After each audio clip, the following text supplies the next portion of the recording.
Welcome to this week's edition of World Crisis Radio. It is Friday, April 12th, 2013. Webster Tarpley reporting from Washington, D.C. This week has marked a day of infamy in the history of the United States.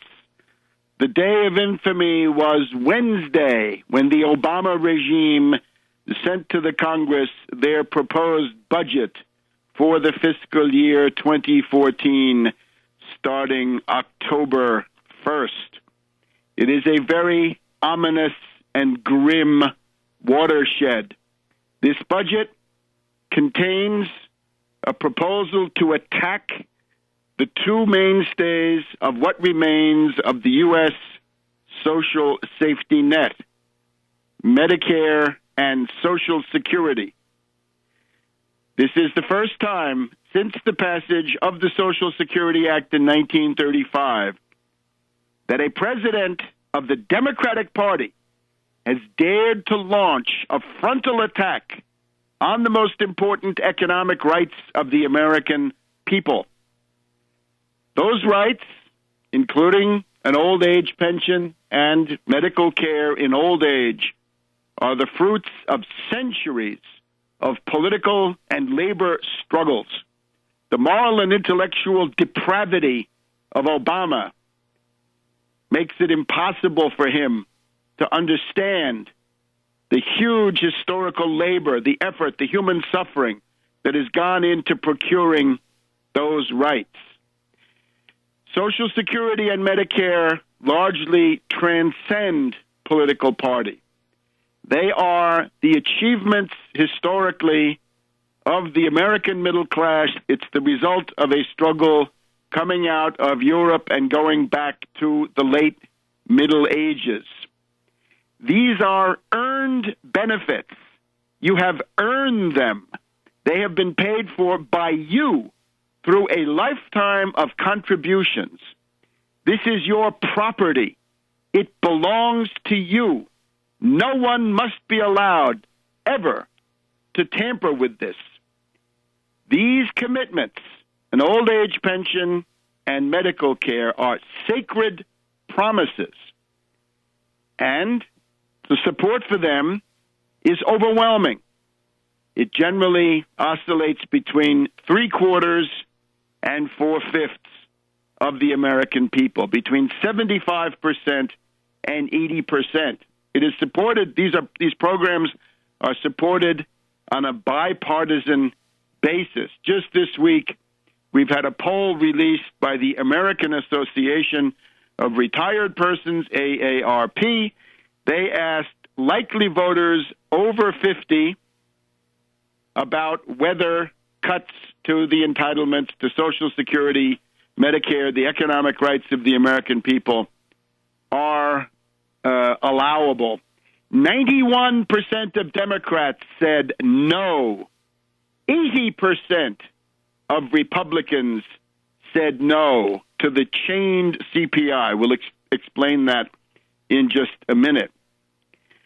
Now, it is a peculiarity, let us say, it is the tragedy of the U.S. political system that despite the fact that 75 to 80 to 90% of the American people want these economic rights preserved intact, and I suspect that if they were asked, they would demand improvements and expansions and increases in the generosity of the benefits. Despite the fact that this overwhelming support exists, no political party, neither one, supports the preservation of the economic rights won under the New Deal, the New Frontier, and the Great Society. And this is the tragedy and the iniquity, the monstrous evil of Obama as a Wall Street puppet, a Wall Street Democrat. And this is his bid now to inflict permanent historical damage on this country. It may be objected that Bill Clinton attacked the Social Security Act already during his first term. He did indeed. The attack on welfare, the attack on aid to families with dependent children, was a feature of Bill Clinton's first term. The worst thing he ever did, it caused resignations in his own Department of Health and Human Services, HHS. He got himself on the cover of the Atlantic Monthly. The worst thing that Clinton ever did. One of the reasons we have 50 million Americans in poverty, living on food stamps with no medical care right now, is because of Clinton's abolition of a key part of the Social Security safety net. But for many people, foolishly, very short-sightedly, the program known as welfare was seen as something for other people. It was for the poor. It was not for the broad middle class. Now, quite a few of them have been horribly surprised by reality in the meantime, as they found themselves in need of welfare and couldn't get it. There is still something called TAMF, Temporary Aid to Needy Families, but this is a pale shadow of what welfare used to be. But now the attack goes against the two programs out of all of the social safety net, the two programs that every middle-class person, every working person, everybody in the working poor, they know they will need them. Medicare and Social Security are regarded as indispensable by the broad middle class. The bottom line on this is that since the public approval for Medicare and Social Security is so overwhelming, if these programs can now be successfully attacked and sacked and looted and degraded by a combination of the Wall Street puppet Obama and the reactionary proto-fascist and fascist Republicans, then no economic right will be safe. We will be on the slippery slope. No economic right or entitlement currently enjoyed by the American people will be safe if this attack is allowed to succeed. Since 1935, Social Security has been correctly regarded as the third rail of American politics. Any politician, any political thug seeking to loot, cut, tamper with this program was sure to suffer political electrocution. It was political suicide. You may remember that at the beginning of his second term, Mad Dog Bush the Younger, George W. Bush, 2005, announced that he was going to expend his political capital in order to privatize Social Security, to channel that money into the pockets of Wall Street hyenas, zombie bankers, brokers, and others. And despite the fact that at that time the Republicans controlled the entire federal government between 2005 and 2007, the presidency, the House of Representatives, and the Senate, all in Republican hands, Bush was not able to force through that monstrous project. Now, Obama is going to try it in a different way. Now, remember, this makes Obama a liar. He is a liar. Mendacity.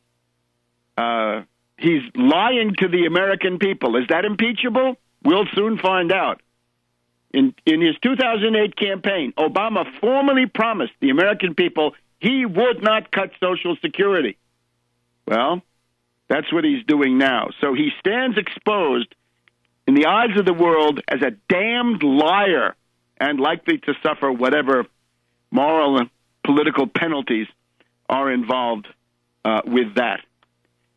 Now, who will pay for these so-called reforms?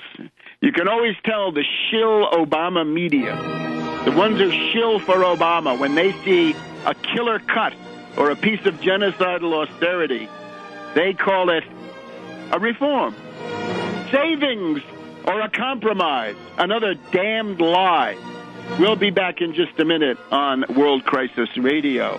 Welcome back to World Crisis Radio. Webster Tarpley reporting from Washington, D.C. Let me direct you, as always, to Tarpley.net. Tarpley.net is your first source for any kind of understanding of what's going on in the world around you, and above all, a guide to what to do, how to take action, how to mobilize. This is not commentary and not analysis alone, but it is a guide to meaningful action and a demand that you take action right now. The mobilization we need is obvious. No cuts. Hands off Social Security and Medicare. Hands off all the other entitlements.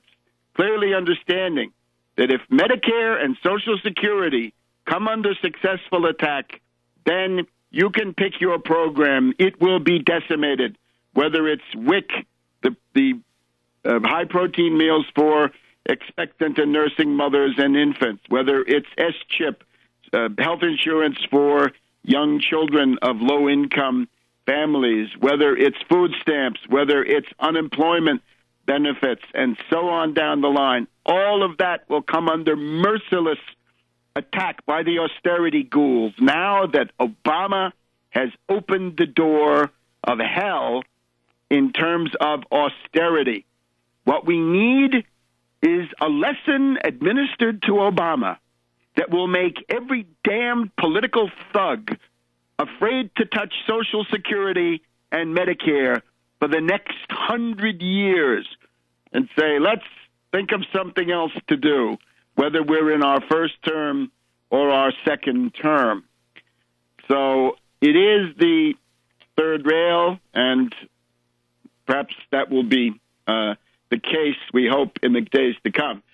But the answer is no cuts to Social Security and Medicare, no cuts, hands off, and pay for these services with a 1% Wall Street sales tax. If you do not have the 1% Wall Street sales tax as the centerpiece of the counterattack, it will fail because the journalist thugs, the prostitutes, the controlled media will ask, well, of course, we've got this deficit. What do we do about that? And unfortunately, given the mental degradation of our times, a lot of people consider that to be a cogent argument. Well, we have an answer. Yes, we do. We will stabilize the federal budget by making Wall Street pay. Remember, right now, Wall Street pays nothing. No corporate income tax. Bernie Sanders this week usefully pointing out that 1/4 of all U.S. corporations pay zero federal corporate income tax. They should pay 35%. They pay zero. And, of course, on those quadrillions and quadrillions of speculative turnover, the futures, the options, the indices, and combinations of those, the over-the-counter derivatives, the designer derivative contracts made in private, no tax is paid. You pay tax on shoes and clothing, in some states food, but Wall Street fat cats pay nothing on their casino gambling and speculation. So there it is in a nutshell. And remember, let us look at the people that Obama wants to invite to help balance the budget. Who's going to be affected by this? We're talking about the chained CPI. The chained CPI is simply this. The cost of living escalator built into Social Security and other programs, veterans benefits, disability benefits, and other similar programs. There is a cost of living escalator which is designed to, at least to some extent, reflect the inflation that goes on. I've always pointed out, and you can read about this in my book, the Surviving the Cataclysm, that Michael Boskin of Mad Dog Bush the Elder already doctored, fixed, distorted this COLA to underestimate inflation. So the COLA is already stingy. It underestimates, it chisels, it gouges. The Obama proposal is to make that worse. And the way they make it worse is they say, well, if you can't eat steak, then you're going to have to eat cat food. So let's not count that. Let's pretend that has no impact economically on you. That's really what it is. It is a cheap, dirty trick by the most corrupt academic discipline of them all, bar none. There's nothing worse than a professional economist. Nothing worse. It is the most degraded of all the areas of academic life, by far. So they've come up with this now, right? Servants of power, apologists for these malefactors of great wealth. So the idea is the coming benefits of Social Security and disability benefits and veterans benefits will understate inflation as time goes on. So it means that over time, the Social Security benefit and other benefits will get to be worth less and less and less. Now, remember, we could have been facing Romney right now. If it had been Romney, right around now, we would have been facing the Texas Chainsaw Massacre, right, with blood and gore flying in all directions.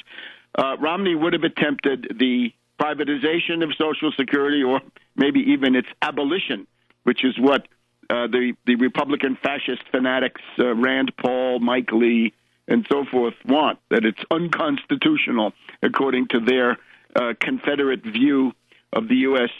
Constitution.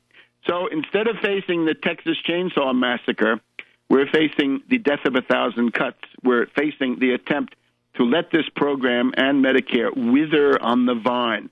Slow death, strangulation, but in installments.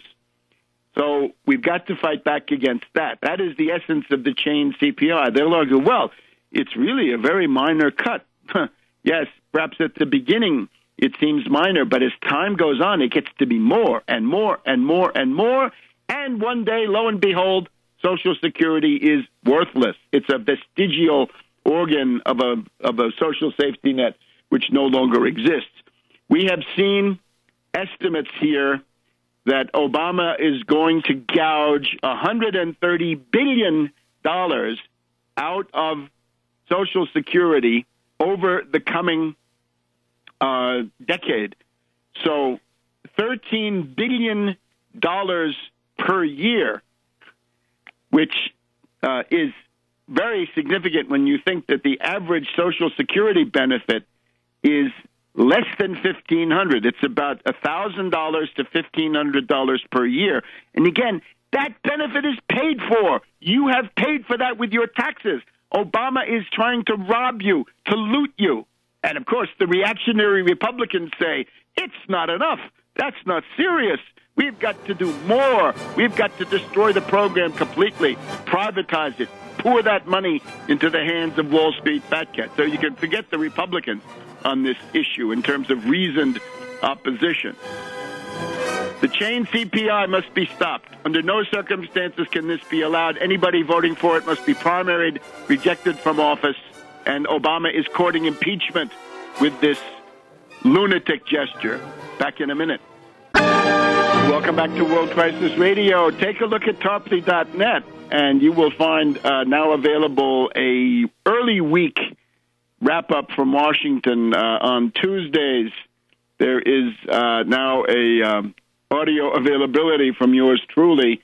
You can track this all through Tarpley.net, and it's a way now to see the Washington view, not just on Friday, today, but also on Tuesday. So the kickoff of the week and then the conclusion of the week. Therefore, Obama basically says that it's time to balance the budget on the backs of the old, the sick, the needy, the handicapped, people who get Social Security disability benefits, war veterans, military veterans, disabled veterans, amputees, single amputees, double amputees, triple and quadruple amputees, paraplegics, widows, orphans. Those are the people that will be hit by the chain CPI. I can imagine photo opportunities. Bring such people to the Congress and let those thugs seriously consider what they're doing. But the Wall Street fat cats and hedge funds pay nothing. 1/4 of all corporations pay zero corporate income tax and nothing, not one penny, on quadrillions of dollars worth of turnover. There's also it's an anti-woman measure because women are paid less. They rely more on Social Security in their retirement.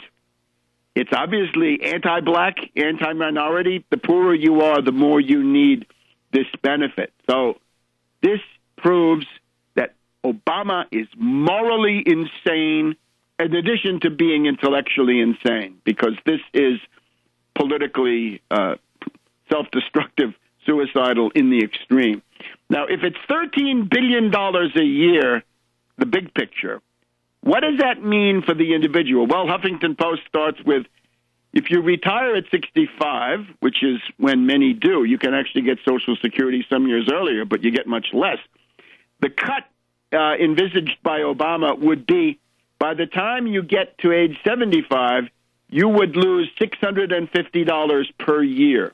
By the time you get to 85, you would be losing $1,130 per year.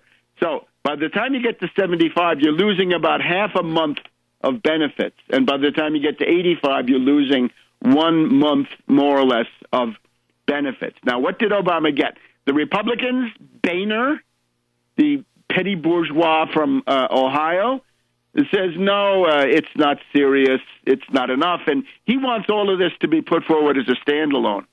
Well, Obama says it's not a standalone. Obama sees this partly as a fig leaf, the taxes that he demands are a fig leaf. Boehner wants those taxes to be left out of the picture. Let's just vote on these killer cuts. And when I say killer cuts, this is now no longer an abstraction. Obama is saying the chained consumer price index. Concerning Medicare, he's talking about $400 billion of additional killer cuts. This puts us well over $1.1 trillion in killer cuts to Medicare, the $700 trillion embodied in the original looting under Obamacare. Remember, these are considered savings, reforms, and compromises by MSNBC, by Chris Hayes and others at that infamous network. The means testing of Medicare, above a certain income, Obama wants you to get a smaller benefit. That's a very bad idea, because you've got to have the full program available to everybody. It's a baseline for everybody. And if you try to do this means testing and gouging the benefit for people who have more money, you're going to be destroying the basis of this in political support. And then there are going to be other cuts in Medicare. And again, this comes out of those same groups that we said before: the sick, the old, the defenseless, the needy, the cripples, the maimed, the paraplegics, the amputees, the war veterans, and so forth. These are the people that Obama proposes to hit. And of course, Obama, as usual, a pervert, negotiates with himself. He's busy negotiating with himself in the White House, even assuming that Obama is willing to accept these things as a final result. Why put them into your budget? Why do that? What is the point? You can always argue the Republicans extorted these things from me. I had no alternative. But he doesn't do that. He puts it into his initial proposal. The Obama White House now says, this is not an initial proposal. This is our final proposal. Well, that is simply not the real world. That's your initial proposal, because the budget process is just going on right now. So you will be going through further negotiations. Therefore, the chain CPI and the $400 billion in Medicare cuts, including bigger copays. It's not just that wealthier people will pay more. Medicare notoriously pays about 80%, maybe 75, 80% of doctor and hospital costs. But the copay is therefore, the coinsurance is about 20%. Under Obama, that will increase. It is impossible to argue that $1.1 trillion can be taken out of Medicare with no diminution of the benefit. The benefit is going to go down.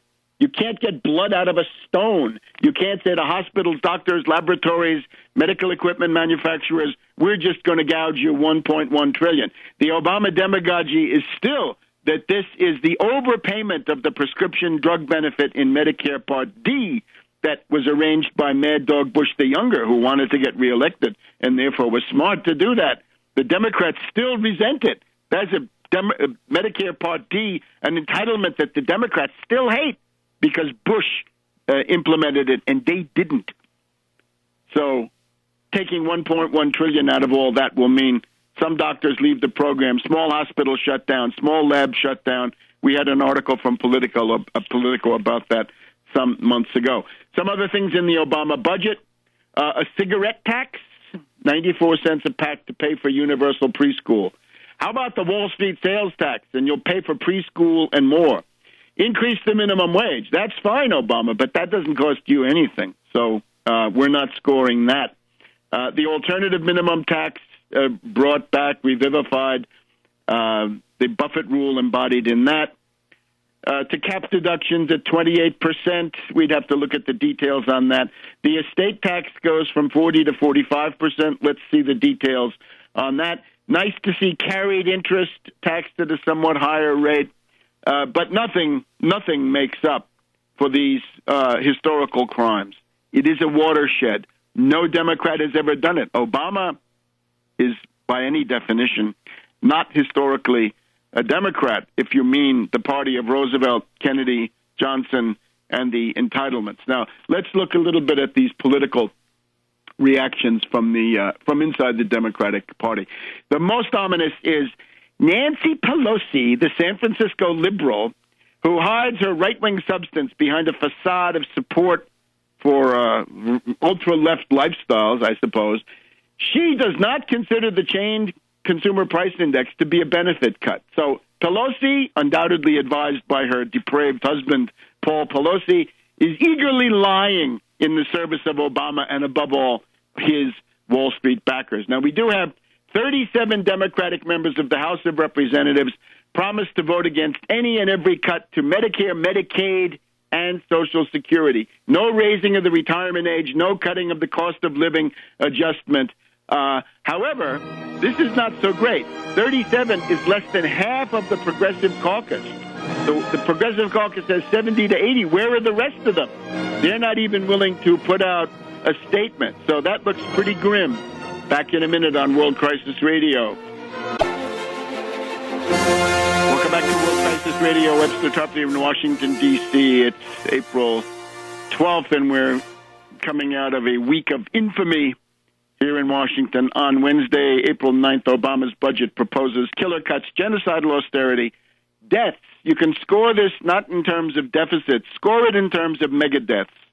And you do get into the mega death range before too long with this kind of thing. And, of course, it's not as much as you would have had under Ron Paul or Rand Paul or Ryan, but mega deaths nevertheless. And we're going to be fighting this. I am happy to say that the banner of the United Front Against Austerity, UFAA, United Front Against Austerity, was there at the landmark demonstration at the White House in the street, Pennsylvania Avenue, on Wednesday, the 9th of April. We were there, and there was a banner that said, "No cuts, 1% Wall Street sales tax, and United Front Against Austerity." So let's just say a couple of the responses. These are really not so glorious, right? Less than half of the Progressive Caucus is out there opposing it. Senator Elizabeth Warren says she's shocked. Well, Senator, if you're shocked, you weren't listening to Obama's campaign speeches. $100 billion in Social Security benefits. It's $130 billion, Senator. So she's against the chained CPI. But what's missing here? The filibuster. We want to hear from Elizabeth Warren that she's going to filibuster. She's going to use a hold. She's going to use a filibuster. She's going to use every kind of parliamentary obstructionism and any other tactic to stop this from going through. Sheldon Whitehouse of Rhode Island also says the chained CPI is nothing more than a benefit cut disguised in technical jargon. Good. Tom Harkin of Iowa is against it. It's a bridge too far. You don't have to attack this program. Bernie Sanders of Vermont is doing something against this. He's terribly disappointed. He wants to block the proposal. He's the chairman of the Senate Committee on Veterans Affairs, and the disabled veterans would get slammed. Again, what I want to hear from these people is filibuster, filibuster, filibuster. If a clique of fascists on the Tea Party side with Rand and Lee and Rubio and these people can make so much of a stink, imagine the resonance of a filibuster that actually defends something that about 3/4 to 4/5 to 9/10 of the American people care about immensely. So, Krugman of the New York Times, as far as I can see, punted. Robert Reich did a tape, which I think was fine, for the Social Security Works. Again, UFAA is the only one that tells you how to fight it with an alternative. That if they ask you where the money's going to come from, you tell them, from Wall Street. So who do we have? The Campaign for America's Future is opposed. The White House demonstration on the 9th, I think that was Wednesday, they were, or was it Tuesday? The White House demonstration was there to say 2.3 million signatures they got. This is largely Social Security Works, going back to last autumn. Social Security Works is one organization. They say they have 1 million members. They say the cost of living escalator is too low already, and everybody's reminded every year. Then we have the Progressive Campaign Committee, PCCC, I forget one of the C's. They're opposed. Howard Dean's PAC, the Democracy for America, with Jim Dean, his brother. They say Obama's proposal is shameful. Primary any Democrat who votes for it. The era of triangulation is over. Another spokesman for this says this is a slap in the face to the Democrats who knocked on doors and volunteered for Obama. It hits at the foundation of what it means to be a Democrat. Primary challenges everywhere. Anybody who votes for this is not a Democrat. They should be primaried. Max Richtman of the National Committee to Preserve Social Security and Medicare. This proposal is malarkey. National Organization for Women. Obama is destroying the Democratic brand. We will remember in November. Campaign for America's Future is against austerity. MoveOn.org, with some, I guess Soros gave them something, not that much.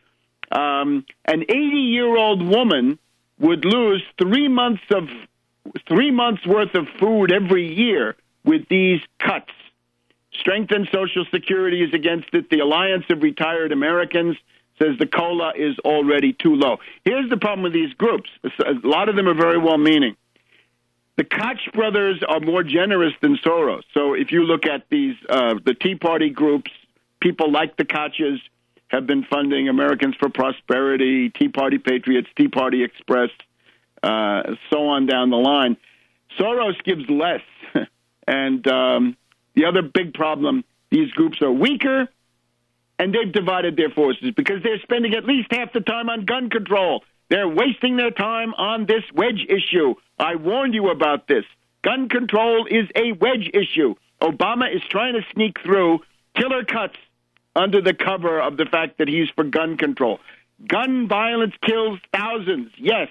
Killer cuts, Social Security and Medicare kill hundreds of thousands and millions, depending on how long it goes on. So this is bad news. Now, Obama is courting the defeat of the Democrats in 2014. If these key people stay home, if these Democratic activists stay home, the Republicans take the Senate. And he's also opening the door to his own impeachment. Obama, you've got to understand this. If you alienate these people, these are the one group that would actually fight for you, or up to now they would have and did, despite your betrayals. But now if you insist on directly attacking them and directly repudiating them, then you are impeachment bait. The Republicans can come after you when they want to. Good example, Back in 97, 98, Bill Clinton made a dirty deal with Newt Gingrich. They were going to do something quite similar, attack Social Security and Medicare. And it would have gone through. Along came Monica Lewinsky. The Republicans went mad. They wanted impeachment. The new Democrats, the right-wing Democrats that Clinton was going to rely on, they fled. The New Deal and populist Democrats decided to stand and fight. Clinton could see, if I attack my only defenders, I'll be removed from office, and he would have been, and he would have deserved it. So he relented. Now, what we need now is obviously a mass movement to stop Obama and the Republicans from cutting these things. We would need the resistance of the Tea Party fanatics. This is where evil can do some good. Let's get those evil Tea Party fanatics out there in the front row, counterattacking, saying, no, we will not allow any taxes, Obama, your proposal is not enough. The other thing we could really use is a new Monica Lewinsky. Isn't there something out there? Obviously, it's not just the area of, I don't know, Monica Lewinsky or Reggie Love or something like this, but it's the massive assistance for terrorism that goes on, right? An administration that relies on Al-Qaeda to carry out its military policies in regard to Libya and Syria and elsewhere is in big trouble. That whole Benghazi complex, what's real in there is that the ambassador was shipping terrorists and weapons to Turkey in order to ship them to Syria. Now, another thing that I have to point out, my books have been massively confirmed. I regret it. It's not what I wanted. I wrote those books to try to avoid these tragic outcomes. But go back now, buy Obama, the Postmodern Coup, The Making of a Manchurian Candidate. That is from the first months of 2008. And then get a hold of Barack H. Obama, The Unauthorized Biography. And read them both. And you will see that this was all foreshadowed, including for the Potomac primary, February 2008, I wrote a leaflet saying Obama will cut your Social Security. Tell your elderly relatives he wants to take their pensions away. It's coming true. Buy those books and listen to what I'm telling you right now. Back in a minute. Welcome back to our second hour here at World Crisis Radio, the program recorded on Friday, April 12th, 2013. Therefore, I urge all persons of goodwill to take up the mobilization, no cuts, no austerity, hands off Social Security, hands off Medicare. They are of equal value. Neither one can be tampered with. And to pay for these things, impose the 1% Wall Street sales tax on all transfers, sales, changes of ownership in stocks, bonds, exchange-traded derivatives, and over-the-counter derivatives. That is what we need. That is the leading edge.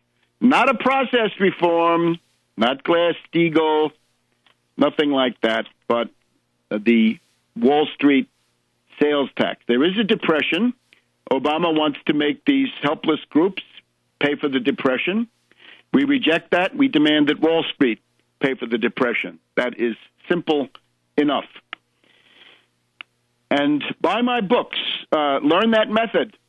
And if you can see that I was right about Obama, sadly, take seriously what I'm telling you now, because I'm telling you the next phase, and if you want to act meaningfully in the next phase, then you need to get busy in the way that I suggest. Now, Obama's got about, I think he's got $300 billion of new money for public works over the next 10 years, $30 billion a year. We don't need $30 billion a year in new money for public works. We don't need $300 billion in 1 year. We need about $3 trillion plus, $3 to $4 trillion in 1 year. And you don't get that from the federal budget. You get that by forcing the Fed to cough up. You force the richest part of the government to take up its share of rebuilding with 0% 100-year credit. that can be paid back over time and can indeed be attrited by inflation. That's another little secret in the whole thing. So that's those are really the two leading demands: the 1% Wall Street sales tax and the nationalization of at least part of the Federal Reserve now, for starters. We'll get the rest later. But to nationalize at least one credit stimulus window with $3.6 trillion to begin rebuilding the infrastructure of this country until you get the C grade instead of your current D+ grade from the American Society of Civil Engineers, whose work we're happy to cite in this connection. Now, let's switch to war and peace. Concerning North Korea, we basically have two hypotheses here. North Korea, the DPRK, Democratic People's Republic of Korea. On the one hand, it had occurred to me in the past weeks that this was simply the classic tactic of firming up the empire in Northeast Asia, scaring the hell out of South Korea, Japan, Taiwan, and others, scaring the hell out of them as a preparation to the attack on Syria. And you can see how that works, right? You force them to cling to the United States, and then you've got a free hand elsewhere in the world. It goes back to what was done 10 years ago before the Iraq War. But now there's another hypothesis growing in plausibility that there really is an intent to destroy North Korea. In other words, to sucker them into some kind of an attack and then crush the North Korean regime, right? Bury them under a hail of bombs. It might even be nuclear. Who knows? If they go nuclear, then the U.S., of course, can go nuclear 100 times over. To intimidate, horrify the Chinese, make President Xi lose face, and create a U.S. puppet state right on the Chinese border so that the Yalu becomes the hot line of demarcation, right? To destabilize China, to put China into a very, very difficult bind. And you can hear it, all the rhetoric is that China is responsible for what North Korea does. And I guess the election of Madame Park in South Korea had something to do with that. Now, we're sitting here waiting for the North Koreans to launch some kind of a vehicle. We are told through a backbench congressman that the DIA says that the DPRK can mount nuclear warheads on its SLBMs and IRBMs. It's short and medium range, intermediate range nuclear missiles. Who knows? But it's very few. And as they say, the reliability of these things would be low, and their confidence, I guess, is low to moderate. So what we're looking at above all is the blasé skull and bones operative, that wonderful Freemasonic death cult that has done so much for the United States, from Stimson to McCloy to McGeorge Bundy to Mad Dog Bush and George Bush, the skull and bones people. John Forbes Kerry obviously getting the things ready for the attack on Syria, and now also in South Korea. Look at the U.S. stance. It is absolutely absurd. I thought we didn't have the neocons anymore. The official U.S. stance is to refuse to talk to North Korea unless and until they destroy their nuclear programming. I guess their nuclear weapons. What the hell is that?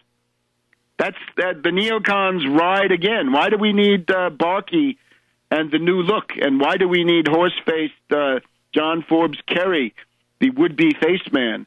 Why do we need him to say no negotiations? We will not accept the DPRK as a nuclear state. Well, it seems to be a nuclear state, right? Don't we want to be realists?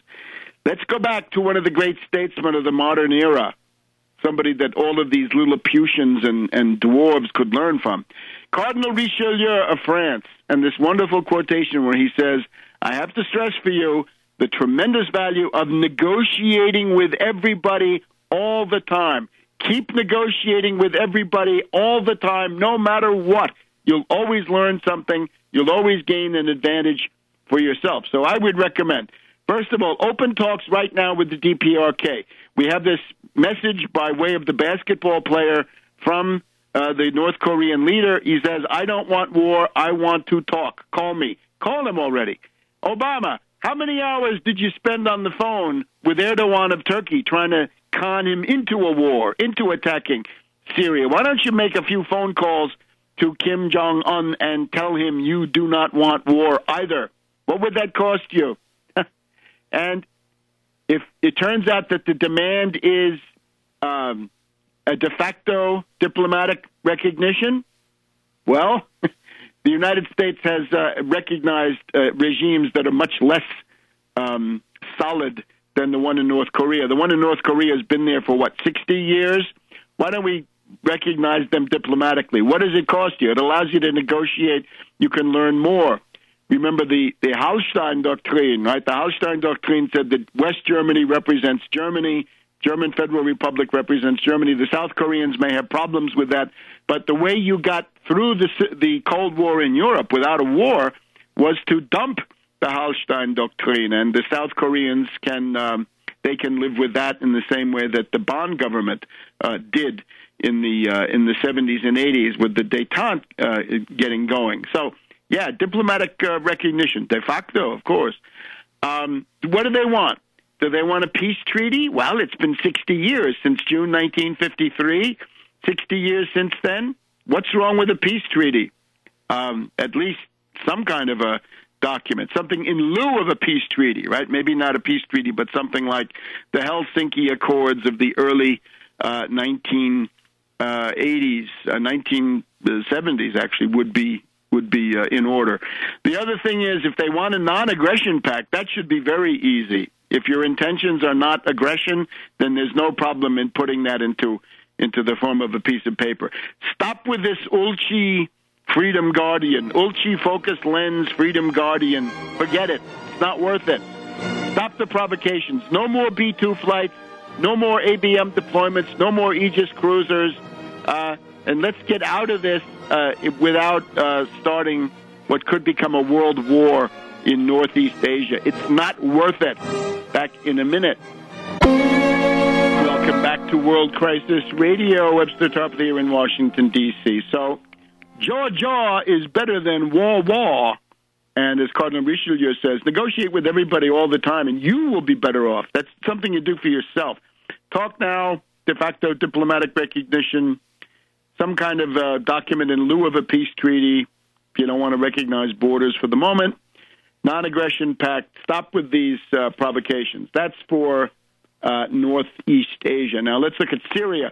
Kerry, the skull and bones death cultist, once again, in the great tradition, meets with the death squad leaders in London. And we are told that Kerry, of course, were reminded by the people on National Pentagon Radio and the Diane Rehm show, Kerry is somebody who, as head of the Senate Foreign Relations Committee, was way out in front. He wants to arm the death squads. He wants missiles and heavy weapons given to the death squads. Yeah, and don't take too many commercial airlines in that area after that fact, right? And, of course, the death squads under this scenario would get control of chemical weapons and all kinds of interesting things. I'm surprised some people don't get indignant about this. So we're told that the British and the French are pushing hard inside the European Union to lift the ban on arming the rebels. This is a fig leaf. The Italian government, and the Italian government means Monti, and it means Monti as his own foreign minister, right? This Terzi di Sant'Agata had to quit over a dispute between Italy and India. So that's Monti of the IMF joining in with the British and the French and Slovenia, for what that is worth. They're in favor of heavy weapons deliveries to the death squads. There was a G8 meeting in London this week. Russia, to their credit once again, and we salute them, rejected the demand to dump Assad. We are told by U.S. intelligence in the past week in some of these congressional hearings, the U.S. intelligence estimate is if the death squads overthrow Assad tomorrow, then there will be 1.5 years of chaos and civil war before an actual government emerges. Too bad if you die.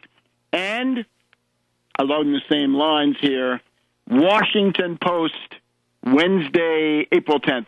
In Syria, fears of a new conflict. And it has to do with the fact that the extreme jihadi crazies are engaging in fights with the more moderate members of the Free Syrian Army. And in particular, the Farouk brigades of the Free Syrian Army, commanded by Abu Mansour, they have been fighting with the Jabhat al-Nusra in the town of Tal Abyad. Several instances in which factions inside the Death Squad movement have started shooting and killing each other. Abu Mansour of the Farouk Brigade says fighting is unavoidable. If it doesn't happen today, it will happen tomorrow. And we've also got the official Al-Qaeda, or at least semi-official, Al-Qaeda in the form of the Islamic State of Iraq, says that it is now a co-production. It has merged with Jabhat al-Nusra, and this is going to be called the Islamic State in Iraq and the Levant. I guess they don't hold Syria in a very high regard, right? But they're going for this. Now, I think in the meantime, the al-Nusra people have been indignant and said, no, we're not Al-Qaeda or anything of the sort. So, clear enough. But the lunatics of U.S. intelligence continue to support the death squads. Now, the answer here is minimally quarantine those terrorists and tell the Saudis and tell the gutter dwellers over there and tell all the Emirates and sheiks and feudal relics of the Gulf, back off, boys. Stop it. Stop those Saudis. Tell them no. And get serious. That if you did that, the basic demand for Syria would be get the foreign fighters out, stop the delivery of foreign weapons into the country. And this is now, again, quite serious. So, I would see these together. The I think still more likely explanation for North Korea is that North Korea has been goaded into a frenzy by things we see and things we don't see in order to firm up Northeast Asia on the verge of a new Middle East war. And this is now Obama. So Obama's right turn that we've seen now towards the end of March, about 2 to 3 weeks ago, Obama took a sharp right turn. Now, let's take a look at the heritage of Thatcher. Thatcher and the decline of the West. The deadly austerity we see, killer austerity, genocidal cuts that we see around us. This is the heritage of Thatcher. Ron Paul and Rand Paul would be inconceivable without Thatcher. Remember, Thatcher is a disciple of von Hayek through mediations, right? She had Sir Alfred Sherman, the right-wing extremist, practically a fascist, a former communist who created the conservative philosophy group. There's a speech from her guru, Sir Alfred Sherman, where he says, you have lumpen proletarians, you have colored people, and you have the Irish, and the only answer to them is well-armed police. Thatcher on record saying we could not have defeated socialism without Sir Alfred. So he's one of them. The other one, Sir Keith Joseph, who was a fanatic supporter of von Hayek. She actually met von Hayek a number of times. Thatcher brought in Hayek in 1975 when she became head of the Tory Conservative Party. She met with von Hayek. There's a meeting in 1975 where Thatcher holds up a copy of The Road to Serfdom and tells a group of people, this is what we believe in, and she pounds it on the table. In 1984, she made von Hayek a companion of honor for his study of economics. Word is that Hayek, that great friend of the masses, Hayek wanted to be a baronet. He wanted to get into the House of Lords. But she also had a guru. One of her backers was a poultry magnate who was also a disciple of von Hayek. So this is all the popularization of a crackpot, right-wing, para-fascist doctrine, that of von Hayek and the libertarians, which Thatcher, brought, you might say, into the mainstream of the Western world, and we are still reeling from it, with Obama cutting the social safety net. Back in a minute. Welcome back to World Crisis Radio. Webster Tarpley here in Washington, D.C. Again, follow it all through Tarpley.net, Tarpley.net. You can find those books that I mentioned, Obama, the Postmodern Coup, The Making of a Manchurian Candidate. That's on Tarpley.net. Barack H. Obama, the unauthorized biography, on Tarpley.net. And Surviving the Cataclysm on Tarpley.net. Thatcher, we normally try to observe the de mortuis nihil nisi bonum, only good things to be said about the dead. In this case, unfortunately, the evil she did is so much a part of the current world that we must suspend that maxim and expose this mercilessly for what it is. It is essentially the rebirth of fascism in our time. So this is anything but an individual, right? The legend of the greengrocer's daughter from Grantham. This is a fraud. This is a very carefully coordinated international action with all kinds of elements being put into it. The general philosophy, as just mentioned, is that of von Hayek, which comes to her through Sir Keith Joseph, through Sir Alfred Sherman, through the various think tanks that they were leading, through various backers, Anthony Fisher, the poultry king, another supporter of von Hayek. In terms of her specific policies, as distinct from the general flim-flam, that would be Lord Victor Rothschild, a labor peer. From 63 to 70, he headed the think tank at Royal Dutch Shell. He was then assumed by Madame Thatcher as security advisor. He was part of the Center of Policy Review and staff. So he brought out the policies for Lady Thatcher. This was done through Lord Vic, who I believe at the time Thatcher was elected in a rotten borough or pocket borough, I believe that of Finchley, which through various machinations was actually controlled by Lord Vic. So her entrance into Parliament and so forth was indispensable. Lord Vic was indispensable for that. Lord Victor Rothschild. You're looking for Rothschilds. Here you actually found one in a very, very important role. Her public relations, Saatchi and Saatchi from Iraq. In the 70s, they made her into a product. They were selling her under Labour isn't working, UK better off under the Tories. Saatchi and Saatchi went on to become, for a while, the biggest ad agency in the world. Lord Saatchi today, I think, is still the head of the Tory Conservative Party. It's a little bit like Karl Rove, but in some ways more clever. Thatcher, obviously a sociopath in terms of her own mentality, when she says, there is no such thing as society. If you're homeless, you're on your own. Well, that's the voice of a sociopath. And this is what she then carried out. The greengrocer's daughter from Lord Vic's rotten borough, pocket borough. Remember, the British often use the politics of the United Kingdom as a show window for the policies they want to inflict on the rest of the world, undoubtedly on the U.S. So Thatcher is the dress rehearsal pilot project stalking horse for stupid Reagan, his union busting and his free market, deregulated, privatized economy. Thatcher was a reactionary grotesque, the kind of thing that people in the 60s would have considered impossible, relegated to the barbarous past, a barbarous relic. In particular, Thatcher milk snatcher.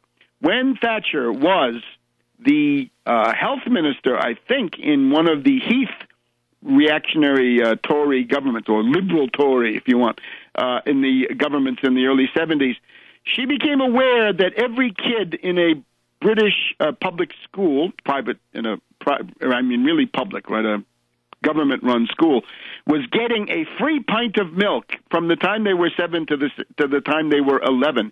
Thatcher decided, it's communism! So the pint of milk was taken away, opening the door to pellagra, rickets, and scurvy. Reminds me of the Paul-Tards and their policies.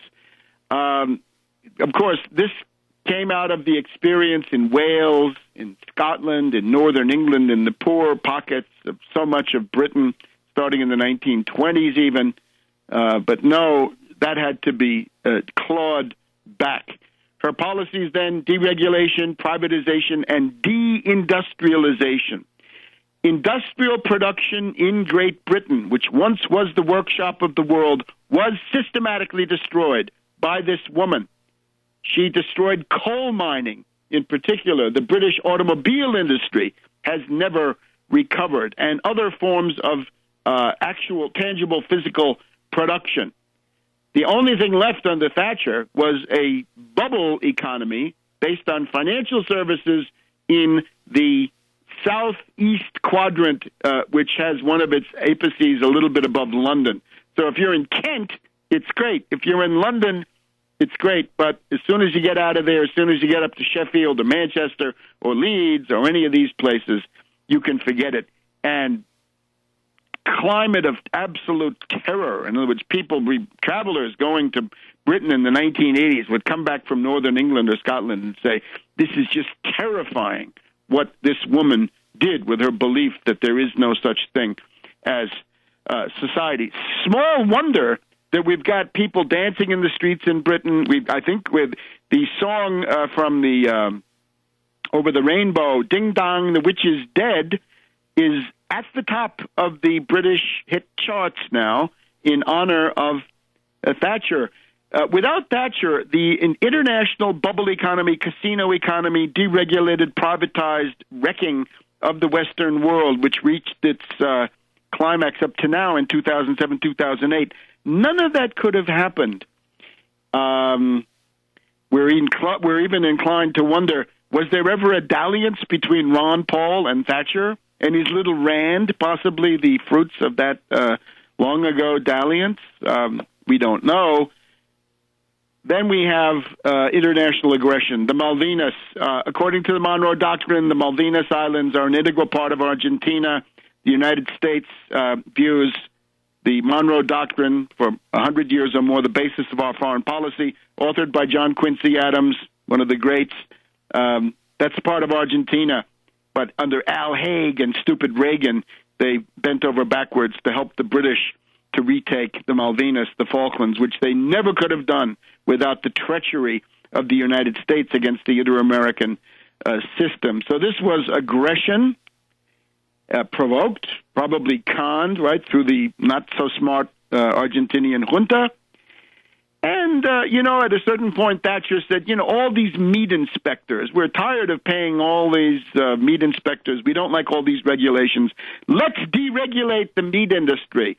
The result, mad cow disease, which is still with us. So from rickets, pellagra, and scurvy among the grade school kids of the British Isles to mad cow disease and all these other horrors, this is the result of Thatcher's economics.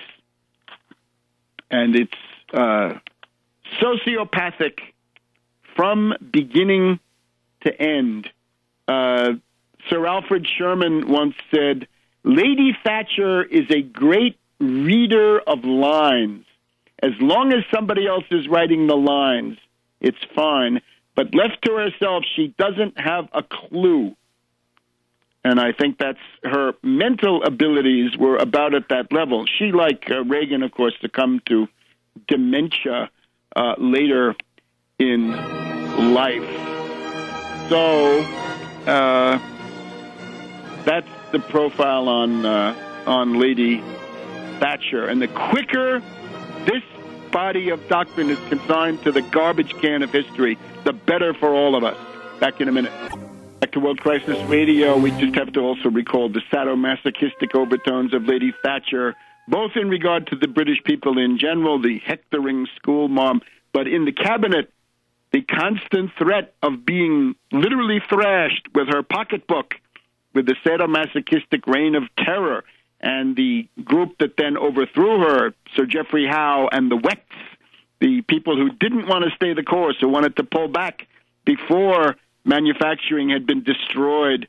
They finally overthrew her on the eve of the first Gulf War.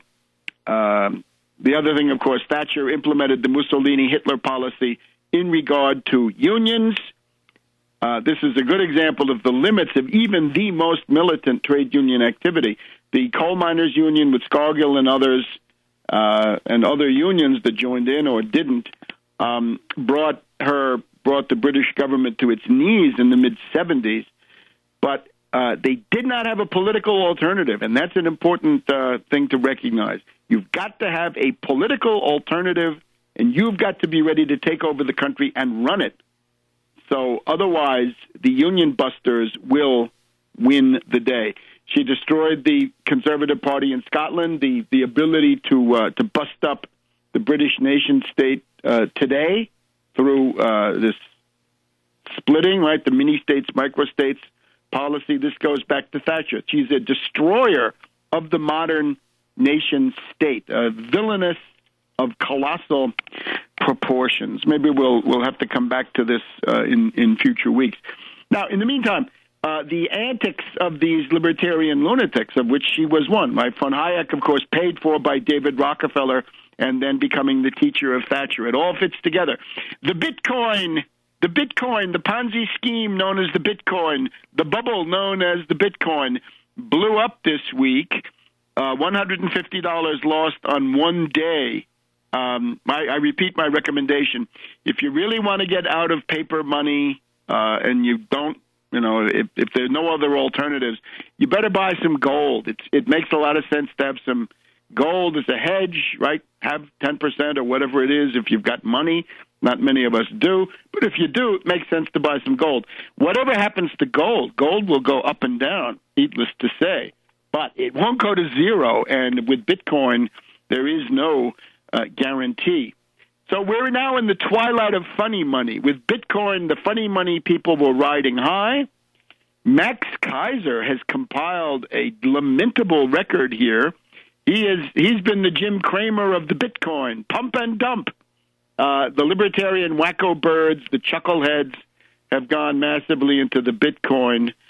They think that they're attacking the modern nation state. They are simply transferring their own money into somebody else's pocket. A fool and his money are soon separated, I guess, and there it is proven again. So don't wait around for the bitter end.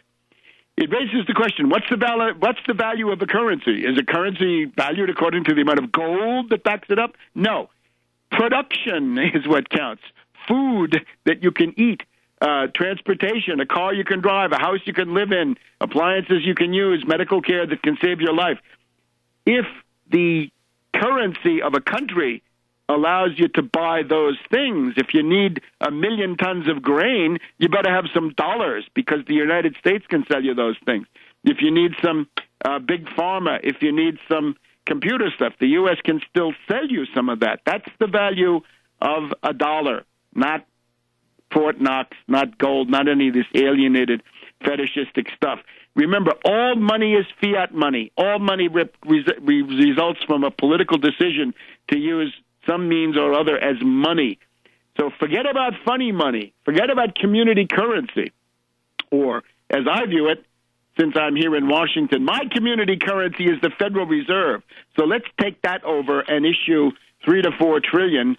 We'll channel that through the states into contractors and unions and workers, and we'll get a recovery. But you can forget the Bitcoin. And people like Max Kaiser who are ranting and raving about how bad bankers are, they steal people's money, they destroy value. Well, how are you any better than that if you're pushing this Bitcoin Ponzi scheme? They seem to recognize everybody's Ponzi scheme, but this one, raising all kinds of interesting questions.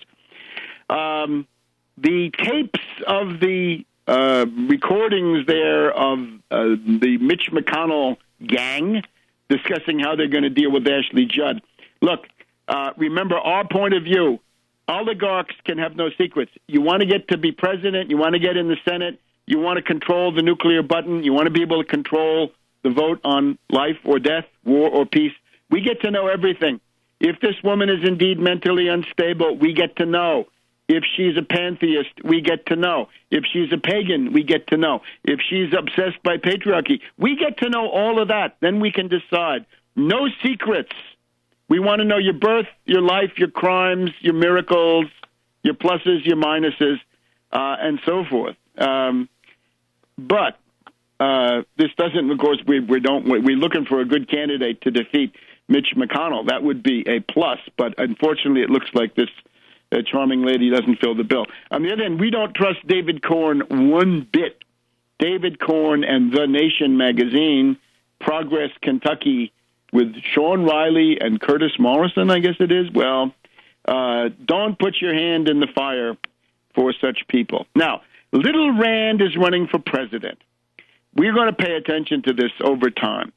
Little Rand is running for president on the basis of 0 accomplishments, 0 achievements, 0 qualifications. The little fellow thinks that he's entitled. And he went to Howard University, black college, right? Howard, Oliver O. Howard, good Union general, founded the Freeman's Bureau, many positive features. But he goes there and says, he represents the party of Lincoln. You don't represent the party of Lincoln.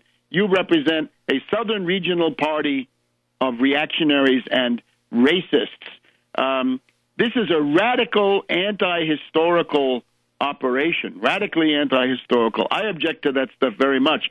Don't tell me you're the party of Lincoln. You're the party of the Southern strategy of Kevin Phillips, the appeal to racism, the Ronald Reagan kicking off his campaign in Philadelphia, Mississippi.